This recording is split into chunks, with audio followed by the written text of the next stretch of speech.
Okay, on to the antenna problems. So the first one here, we're looking at a chart that gives us a radiation pattern, and we're going to try to determine some properties of this pattern. So the first thing it asks us to calculate is the beam width. So beam width is looking for where we are at -3. So -3 dBs is going to show us half loss of power. So we want to find where that is on this chart. So our scale is 0 decibels, -2 decibels, -4 decibels. So we want to know in this -3 decibel ring, where does that intersect with this line? And it's a little tough to draw that curve there without a computer, but that's approximately where -3 decibels intersects with the main lobe of the antenna. So again, this is calculated on the main lobe. Main lobe is at 0 degrees. So we want to find where that intersects, so this point and this point, and then from there we can draw a dotted line or a regular line out to the edge from the center, and that's going to be our beam width. So our beam width is this arc right here. That's maybe about 10 degrees on either side. So we're going to say that our beam width in total is 20 degrees, right? Because it's 10 over here and it's 10 over here, so that's a total of 20. So this is just estimating, but keep in mind we're not going to want 20.0015 or something like that here. Just round as appropriate. Next, it wants the side lobe level. So SLL is equal to main lobe minus side lobe, and those are all in decibels. So main lobe is pretty much always, I think, going to be at 0 decibels. The side lobe, we're looking for the largest side lobe. So we want to use this one because it's a little bit bigger than that one. And we're going to measure it to be about -2, -4, -6, -8, -10, -12 decibels. So that's going to be 0 minus -12 dBs is going to be equal to 12 decibels. Okay. Front to back ratio, we are measuring the back lobe as compared to the main lobe. So FBR equals ML minus SLL. And so main lobe is 0 decibels again, minus, and we're going to have a negative number here. So -2, -4, -6, -8, -10 dBs. So it's going to be equal to 10 decibels for the front to back ratio. So this is all just using this diagram and knowing where those values are on the diagram. Okay, next up, number 7, radio tower for commercial radio station WNAV AM 1430 in Annapolis is approximately 386 feet tall. What is the nominal radio horizon line of sight distance for this radio tower? So we're just asking for radio tower by itself. What is the distance that its signal will travel? So that's D is equal to the square root of 2F, or 2H, I believe. So it's 2 height. And in this case, height is 386 feet tall. Keep in mind for this equation, height is going to be in feet. D is going to be in miles. So D equals square root of 2 times 386. And that's approximately equal to 27.78 miles. Okay, so that's the answer to part A.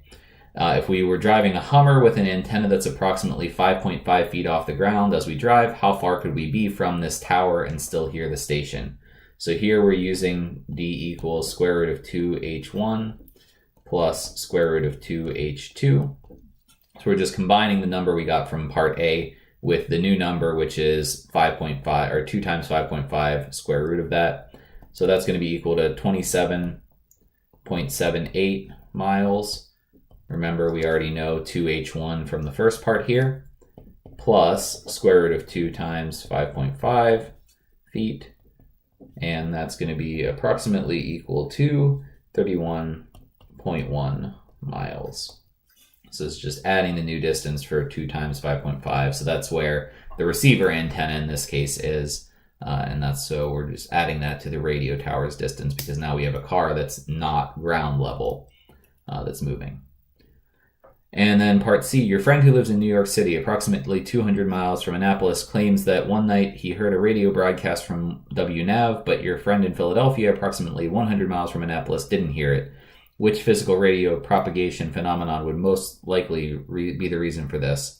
So keep in mind that space waves are only going to travel directly, from point A to point B through line of sight. However, there is one type of wave that will sort of go up into the air and then refract back down, and that's sky waves. So we're probably talking about sky waves here, and the fact that they go up into the air, into the ionosphere, and then refract back down to the ground. So even though these are sort of higher frequency waves that are going, it's possible that the same phenomenon would affect it. It's likely that this is a change between, at night, maybe there's a little bit more ionization in the atmosphere due to the sun shining all day, and that means the wave could reflect back down. Okay, and so number 8 then, you and your lab partner stand 100 meters apart from each other, each holding a standard dipole antenna. So dipole antenna is probably important here. Your lab partner transmits a signal with transmit power of 10 watts, and you receive a power of 0.153 milliwatts. Assuming an ideal propagation environment, at what frequency is your lab partner transmitting? So the assuming an ideal propagation environment part should key you on to the fact that we're going to use the free space equation. So PR is equal to PT GT GR lambda squared over 4 pi d squared. You should absolutely have this equation written down because it's difficult to remember and we don't want to forget it on the exam. So in this case, we're asking what frequency are we transmitting at? You should know that frequency is going to be related to lambda squared, right? So lambda is going to be equal to C over F, or F is going to be equal to C over lambda. So in this case, we're solving for lambda squared, which means we're looking for lambda squared is equal to PR. We're basically moving this over to here, moving these over to here by dividing, and that'll give us lambda squared. So PR 4 pi d squared over PT GT GR. In this case, PT is transmit power of 10 watts, or that is 10,000 milliwatts. We can use either unit, just keep it consistent. PR is equal to 0.153 milliwatts because received power is 0.153. Distance is 100 meters because it says you're standing 100 meters apart. And dipole antenna is important here because you can see that we don't give you a value for gain for either antenna, but dipole antennas, we can know from our equation sheet that that is equal to gain of 1.64 unitless. Again, if this is decibels, make sure you convert it to unitless gain. There are no decibel values in the free space equation. So plugging all those values in, PR goes there, D goes there, PT, GT, GR, we have all of those now. That will give us that lambda squared is approximately 8.983 meters squared. So lambda is approximately 2.997 meters. Using the equation for frequency, frequency is equal to speed of light over wavelength. Lambda is going to give us that that is approximately 100 megahertz frequency. So you just have to plug in value for speed of light is 3 times 10 to the 8th and lambda in meters, and that will give you the frequency. So a lot of math there, but it's mostly figuring out the values and then plugging them into your calculator.